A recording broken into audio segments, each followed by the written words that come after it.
aonde é segunda-feira. A semana se inicia, é a última semana de Cristo. E o que aconteceu?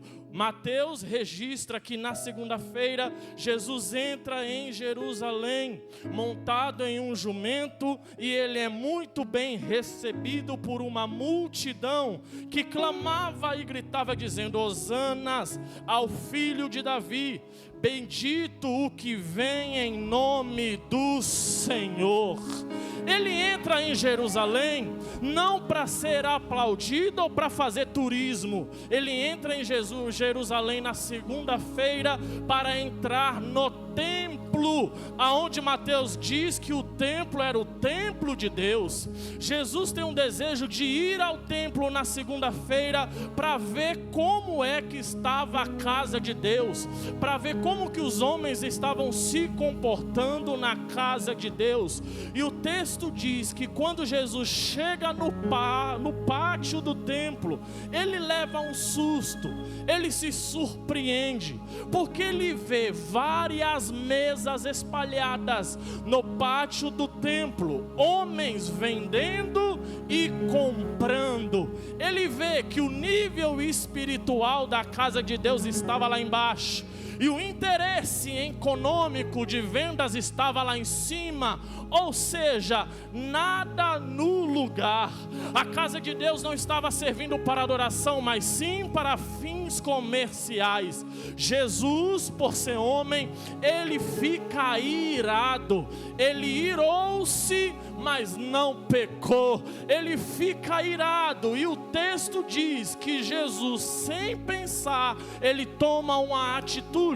Ele sai correndo, derrubou todas as mesas e começou a expulsar todos aqueles que vendiam e compravam na casa de Deus. O alvoroço toma conta do ambiente, porque aquele que há dias atrás fez o morto ressuscitar, agora está derrubando as mesas, está derrubando as cadeiras. E o texto diz que no canto do pátio tinha vários homens vendendo pombas. Ele corre, chuta tudo, derruba tudo, porque ele está irado, e todo mundo começa a correr desesperado. Pensa o caos que foi no templo naquele dia.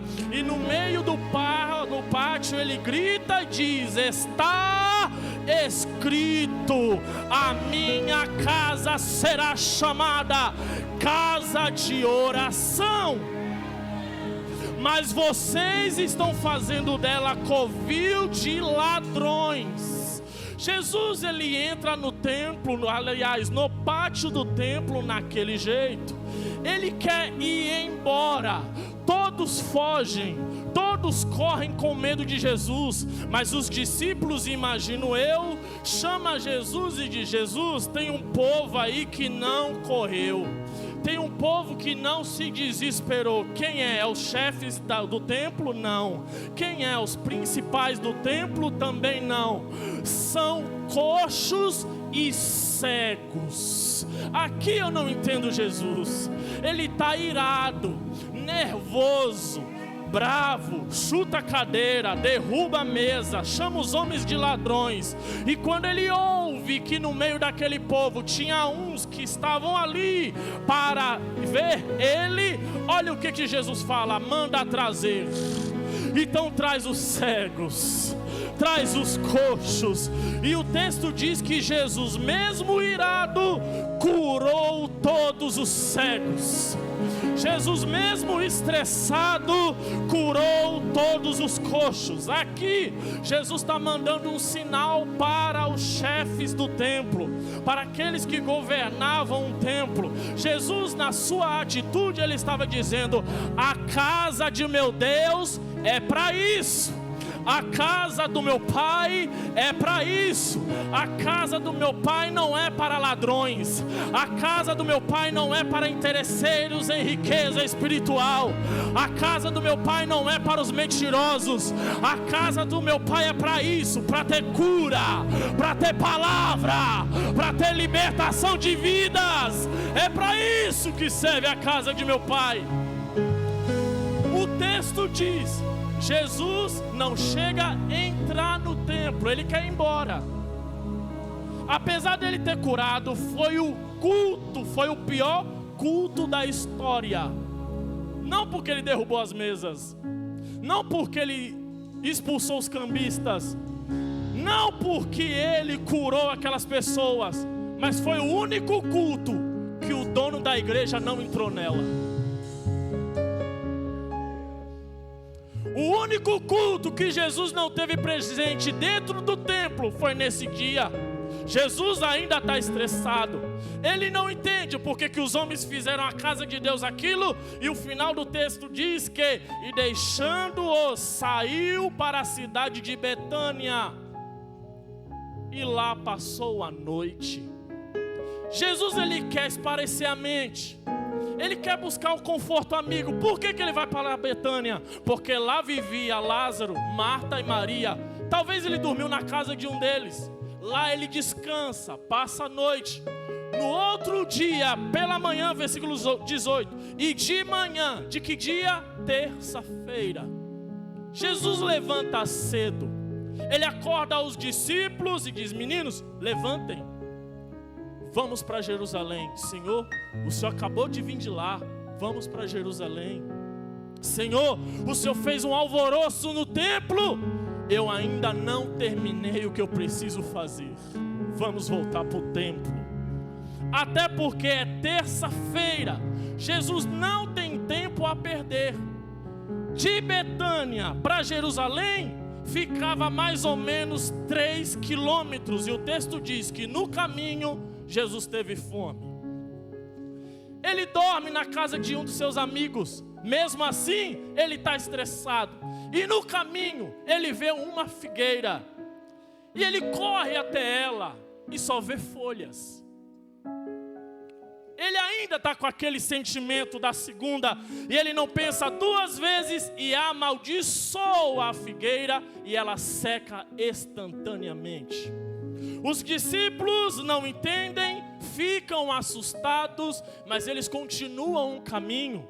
Faltava 3 quilômetros, porque Jerusalém ficava na costa oeste do Monte das Oliveiras.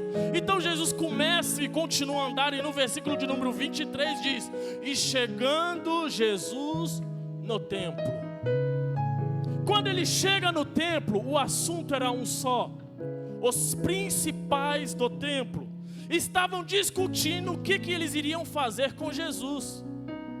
Quando Jesus chega no templo, eles vão até Jesus e perguntam: com que autoridade você faz isso? E quem te deu tal autoridade? Agora, terça-feira, vira um jogo de pergunta em cima de perguntas, porque aqueles homens queriam provar que Jesus não era o Messias. E em cima da pergunta deles, Jesus faz outra pergunta que prova que ele era o Filho de Deus. Eram os homens querendo provar que ele era qualquer um, mas ele prova que ele é o Filho de Deus. Com tudo isso, Jesus começa a dar uma série de sermões. E no capítulo de número 23, ele ganha poder na sua palavra. E agora ele não fala mais sermão. Jesus, ele dá um ensinamento. E o ensinamento que Jesus dá no templo, na terça-feira, foi um ensinamento duro. E até porque era terça-feira e ele não tinha tempo a perder. No seu ensinamento, Jesus, ele chama os principais da sinagoga por 7 vezes de hipócritas. Jesus chama eles 7 vezes de hipócritas em sua mensagem.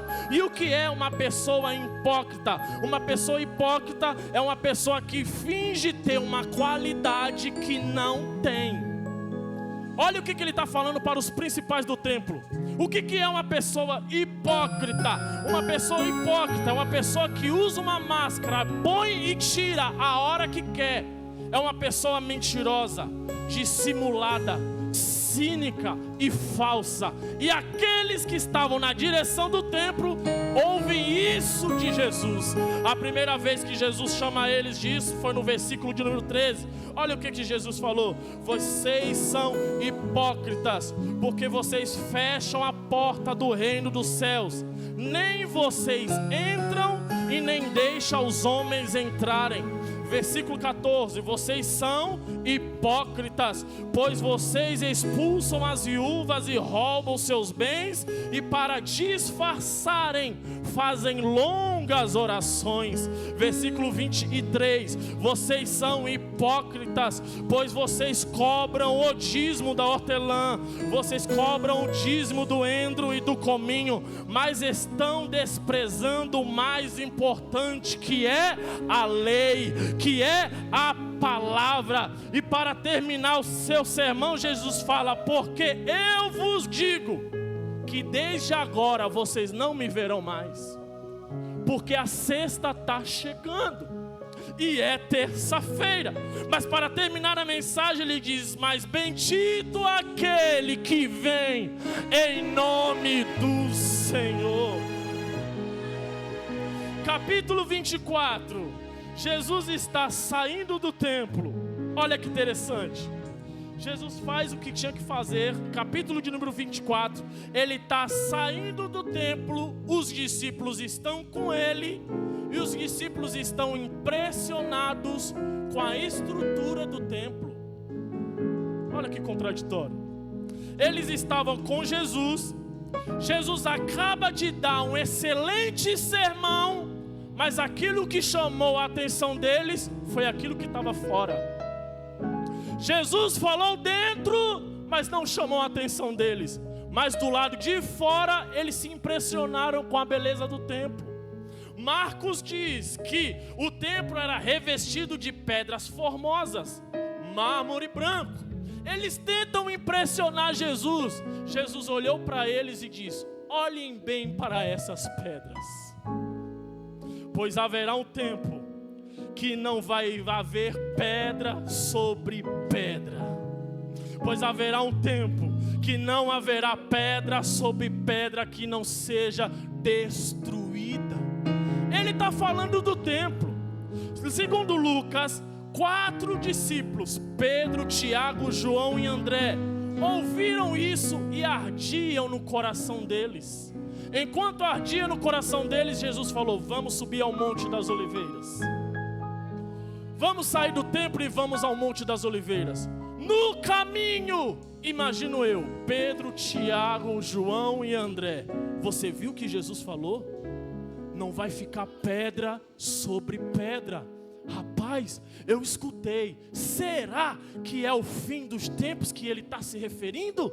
Pois quem é doido de destruir a casa de Deus? Eu não sei. Aí ficou aquele jogo de pergunta. Chegando no templo, chegando no Monte das Oliveiras, Jesus é extremamente estratégico, pois da onde ele sentou no monte com os discípulos, dava para ver o templo lá embaixo. E todas as vezes que eles olhavam para o templo, aquilo ardia em seus corações. Será que ele vai destruir? Eu não sei. Pergunta a você. Não, pergunta a você. O texto diz que os discípulos se aproximaram de Jesus e fizeram uma pergunta: Senhor, quais serão os sinais da tua vinda? Quais serão os sinais do fim do mundo? Avisa pra gente. Haverá alguns sinais da tua vinda?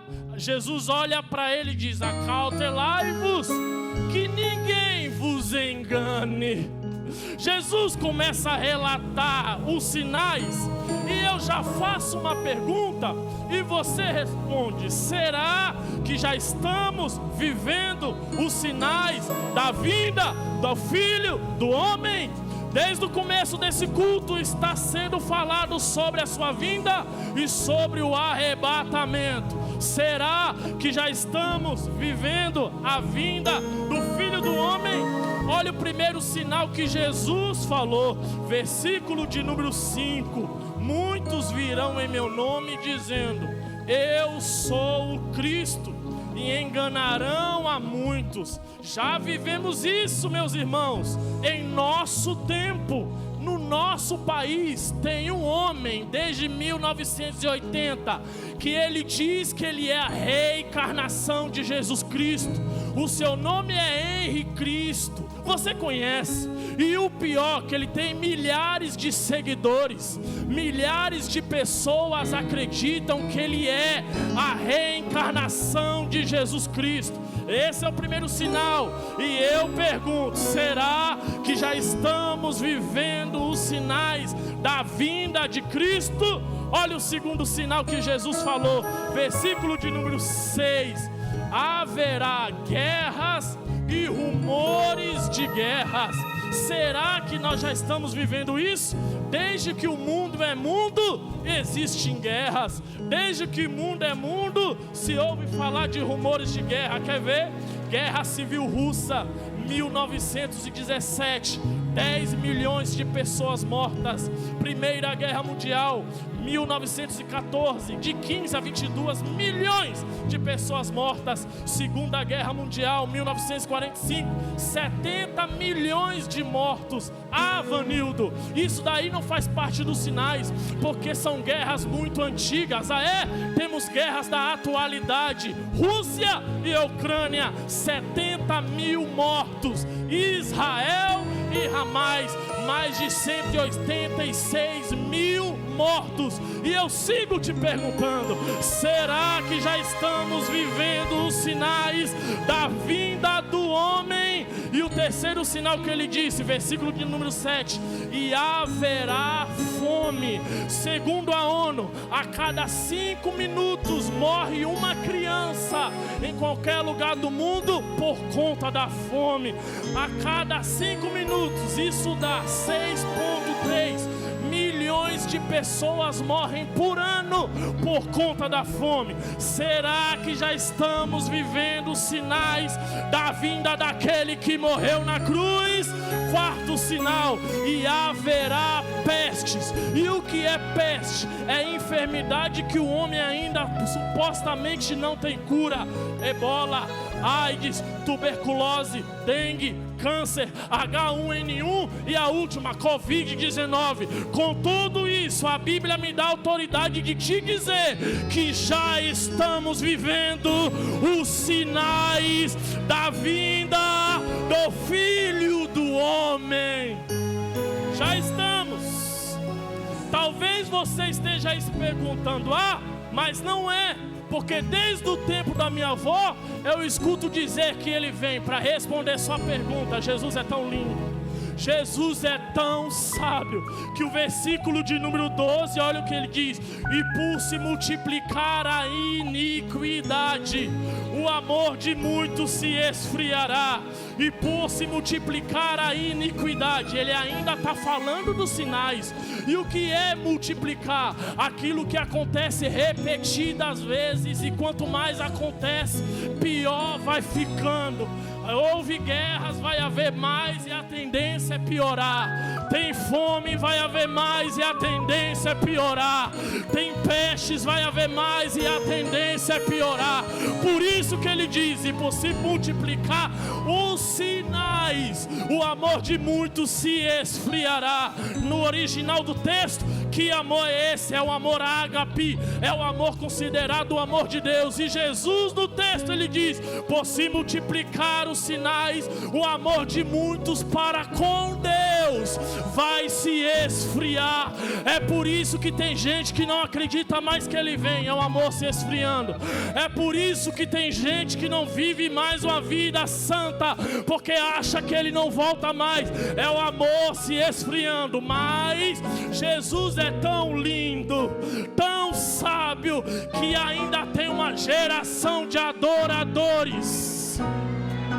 Ainda tem uma geração de adoradores que anseia e espera a sua vinda. E para esses, olha o que Jesus diz: mas aqueles que perseverarem até o fim, esses serão salvos.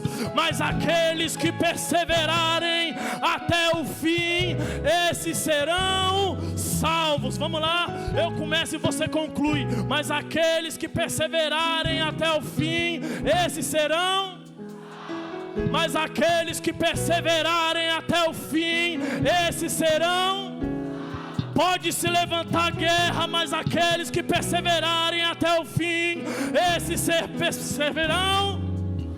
Pode se levantar doença, pode se levantar demônio, Satanás, chucaveira, Zé Pilintra, pomba gira, mas aqueles que permanecerem até o fim, esses serão.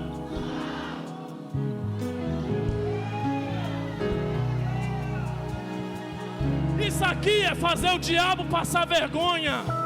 É você saber que ele vem e você ter convicção disso. Ele vem. Pode não ser no meu tempo, mas ele vem. Jesus está animado. Jesus, ele quer falar do céu. Jesus, ele quer falar agora dos comportamentos que devemos ter para herdarmos o céu. Capítulo 25, ele quer falar do reino. Ele olha para os meninos e diz: meninos, o reino dos céus. Primeiro ele falou dos sinais. Primeiro ele alertou: meninos, o reino dos céus é semelhante às 10 virgens. Jesus, ele quer simplificar o seu sermão, e ele usa o costume judaico para a celebração do casamento. Ele coloca esse costume em sua mensagem para ficar mais fácil. E para os meninos entenderem, Jesus aqui ele quer tratar no modo individual, porque a salvação é individual. Jesus ele quer falar sobre o comportamento que devemos ter para sermos salvos. Se o seu comportamento for da virgem prudente, você será salvo. Mas se o seu comportamento for da virgem louca, a condenação te espera. E ele cita alguns elementos judaicos do casamento: o noivo, o amigo do noivo e as virgens. O que é o noivo? Representa Cristo. O amigo do noivo representa o Espírito Santo. E as virgens representam os crentes, as pessoas, os membros do corpo, a igreja visível, a igreja como organização, ou seja, tudo aquilo que é visível e palpável é representado pelas virgens. Se ele quer tratar sobre o comportamento individual para ser salvo, as virgens não representam a igreja. Porque a noiva que é a igreja não aparece no texto. Com a igreja nós somos no coletivo, mas no individual somos as virgens. E no sermão das 10 virgens, Jesus quer expor como está a sua igreja nos dias atuais. E ele usa o quarto elemento para simplificar o seu sermão, que são as lâmpadas. E o que são as lâmpadas? As lâmpadas representam a religião, a carteirinha de membro, os cargos eclesiásticos, seu nome no hall de membros, ou seja, tudo aquilo que te identifica como crente. É isso que as lâmpadas são. E quando ele diz sobre as lâmpadas, nós devemos entender que ele está dizendo que todos nós temos lâmpadas. Todo crente tem lâmpada. Partindo disso, nós começamos a entender a verdade do texto. A primeira verdade, que no capítulo 21, 25, todas esperavam o noivo. As 10 virgens, todas as 10 esperavam o noivo. Ou seja, tanto as prudentes como as loucas esperavam o rei, o noivo, continuamente. Sendo assim, entramos na segunda verdade do texto.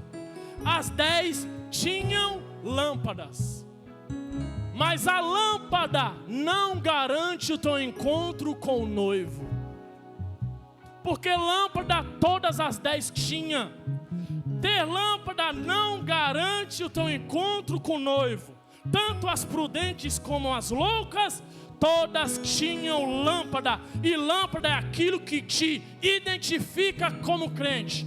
Se é louco, tem lâmpada. Se é prudente, tem lâmpada. Sendo assim, fazer parte do ministério não te garante um encontro com o noivo. Ter seu nome escrito no hall de membros não garante o teu encontro com o noivo. Ser ofertante dizimista não garante o teu encontro com o noivo. Porque o que o texto está dizendo, ter lâmpada não é o suficiente, mas como está a sua lâmpada? Como é que está a sua lâmpada? Sendo assim, entra a terceira verdade do texto. E a terceira verdade do texto é que ter lâmpada não é o suficiente. A lâmpada tem que estar cheia.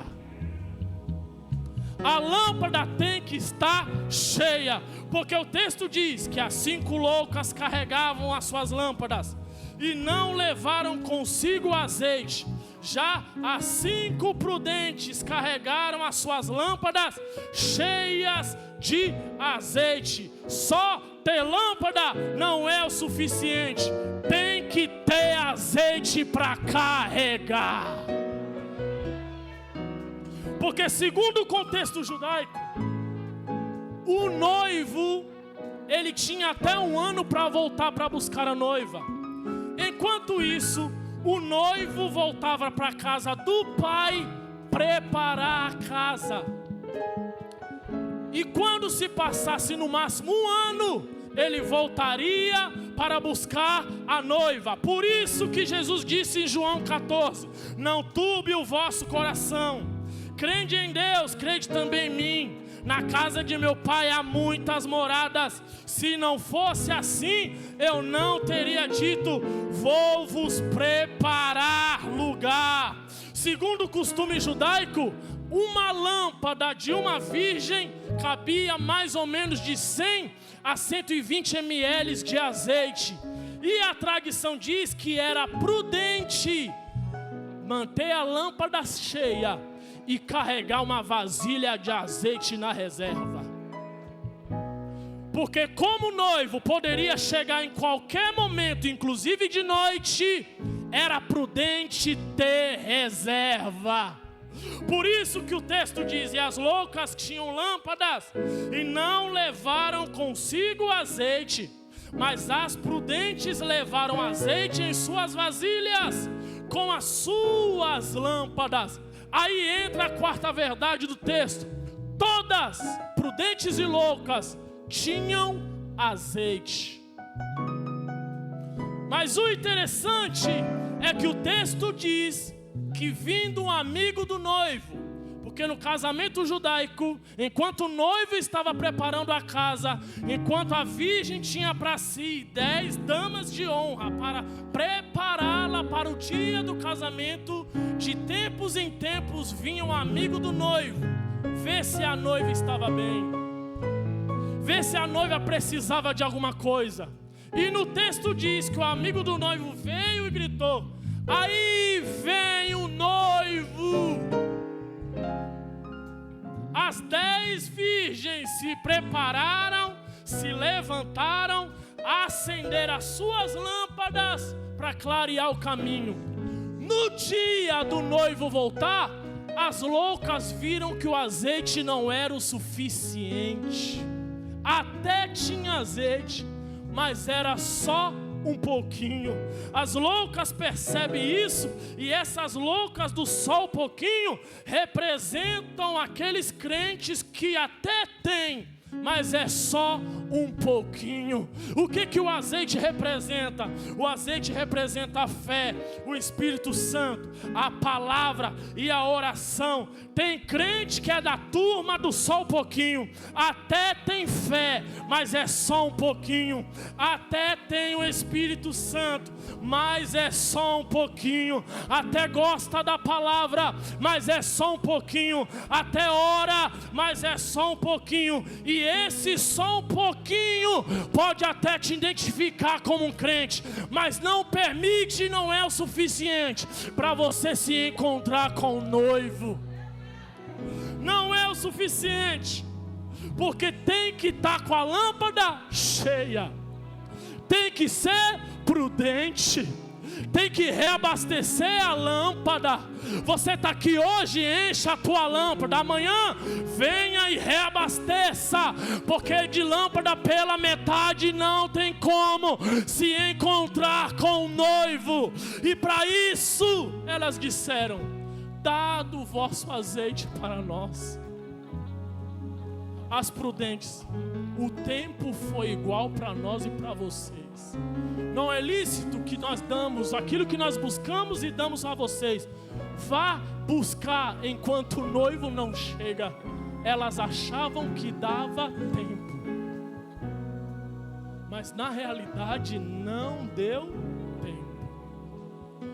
Jesus dá o segundo sermão, e no segundo sermão ele quer também falar sobre o comportamento. Ele fala do servo bom e do servo que não é bom. O servo bom que multiplicou a riqueza do seu senhor teve a sua recompensa, e ele ouviu do seu senhor: servo bom e fiel, sobre o pouco foste fiel e sobre o muito eu te coloquei. Até agora o reino, entra agora no reino do seu senhor. Jesus, ele ensina que aquele que tiver o comportamento de um servo que não é bom e não é prudente, também vai ter a sua recompensa. Lançai, pois, o servo inútil nas trevas, onde haverá pranto e ranger de dente. Jesus está dizendo, e no terceiro sermão que nós lemos, no final da terça-feira, ele quer falar sobre o juízo. E ele diz no primeiro sermão que as virgens representam os crentes. No segundo sermão, o servo bom e o servo ruim também representam os crentes. E no terceiro sermão, os bodes e as ovelhas também representam os crentes. Eu sei, glória a Deus, até acabou agora. Mas olha que interessante. Jesus não está chamando ninguém aqui de animal. Ele está ensinando que aquele que tiver comportamento de ovelha, esse herdará o céu. E qual é a diferença do comportamento do bode e das ovelhas? Primeira diferença: o bode tem dificuldade de andar em união. Ele não é unido. Se você for perguntar para qualquer criador desses dois animais, eu viajei esses dias para a Bahia, conheci alguns lá, tirei minhas dúvidas. O bode, ele não tem união, ele só quer andar sozinho. O bode, ele é tão difícil de ter comunhão uns com os outros, que se botar ele junto com os outros, só sai briga. É a natureza que é ruim. Mas olha o comportamento da ovelha. A ovelha é tão unida.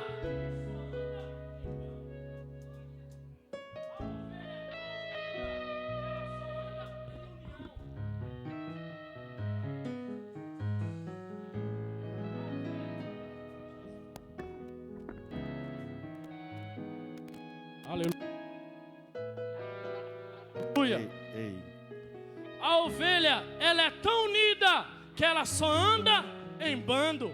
Ela só anda em comunhão. É por isso que o salmista diz: ó, quão bom e quão suave é que os irmãos vivam em união. Ou seja, se tiver esse comportamento, o reino te espera. Sabe outro comportamento do bode? Ele não consegue ser submisso. Ele não consegue ser submisso. Por isso que quando o homem que cria bode, cria os bodes, ele pode ter 50 bodes em seu curral. Ele tem que colocar um chocalho no 100. Porque ainda que o pastor chame, ela não volta para o aprisco. O pastor está vendo que ela está em perigo, chama, mas ele não vem. Já a ovelha é diferente. A ovelha é extremamente submissa. Tanto é que aqueles que criam ovelhas, ele percebe que no rebanho pode ter 100 ovelhas. Sempre tem uma que se destaca como líder. E sabe o que o pastor faz? Coloca o chocalho só em uma.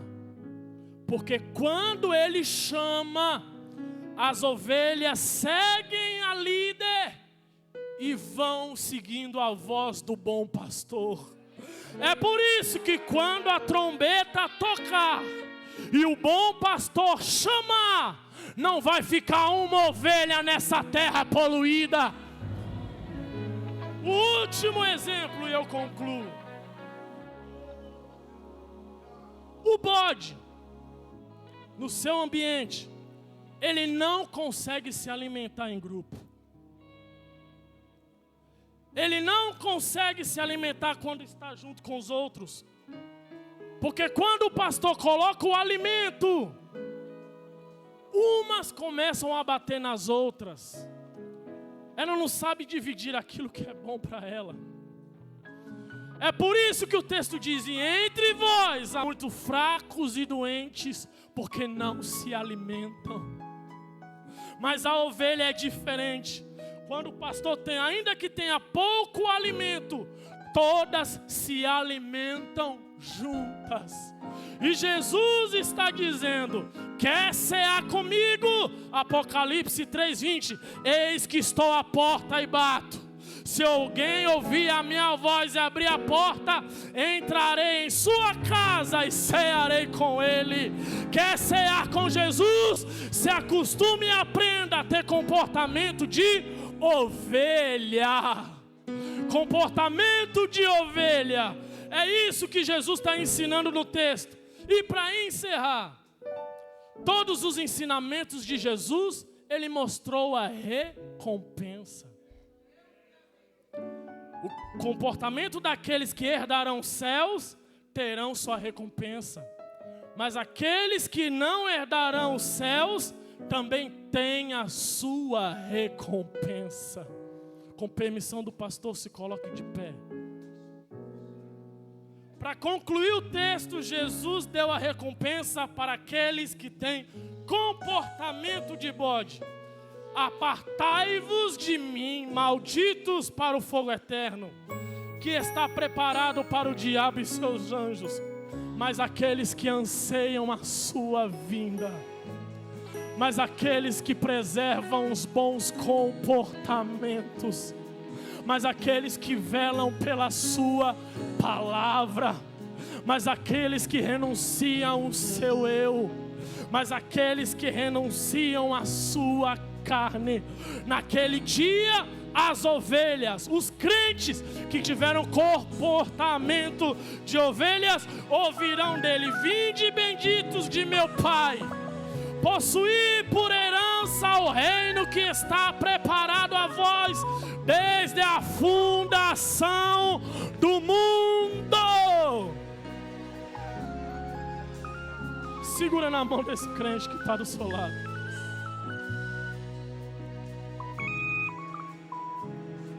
Eu sei que não é fácil, pois o seu comportamento depende do seu temperamento. Mas Jesus está nos ensinando: mude o teu comportamento. É ano de 2025, o ano começou agora. Mude o teu comportamento. Eu ia pedir desculpa por essa palavra, porque foi a única que Deus me deu, mas é aquilo que Ele quer tratar com a igreja. Mude o seu comportamento. Todos aqui querem ir para o reino, mas difícil é mudar o seu eu, aquilo que te incomoda, aquilo que precisa ser mudado. E nós entendemos que esse ano é ano de ter compromisso com Ele, é ano de ter compromisso com a palavra, é ano de ter liberdade no Espírito Santo de Deus. Esse assunto de mudança de comportamento é tão importante que Jesus investiu toda a terça-feira.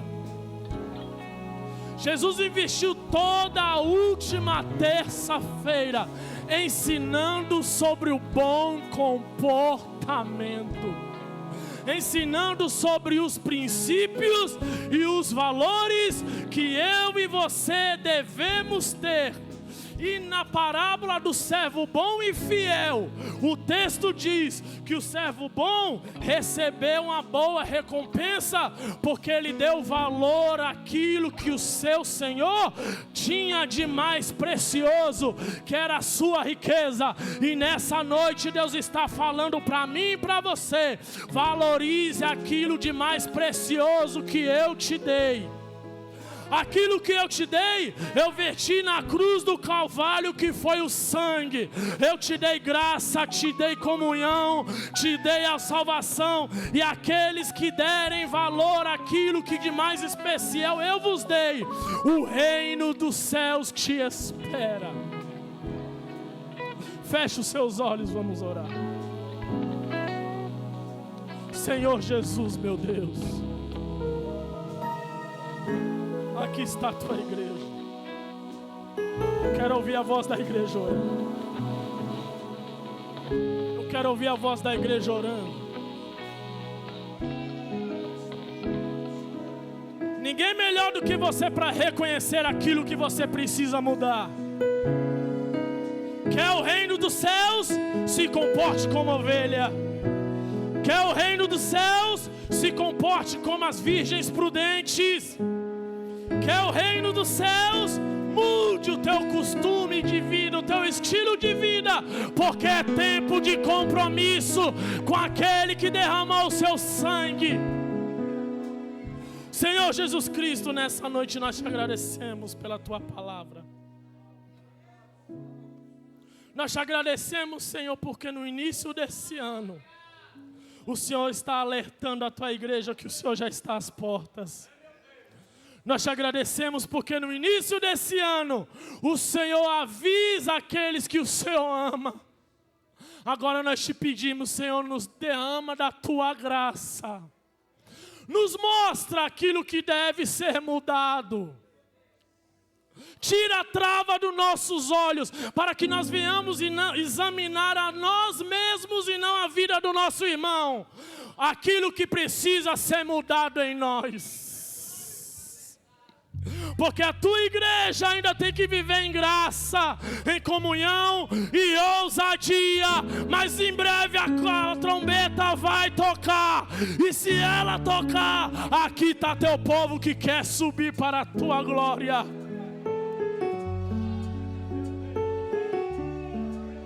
Levante as tuas mãos para cima. Se essa palavra foi de Deus, se o Espírito Santo falou contigo, dê uma salva de palma a Ele, porque Ele merece. Que Deus abençoe os irmãos. Que Deus abençoe meu pastor.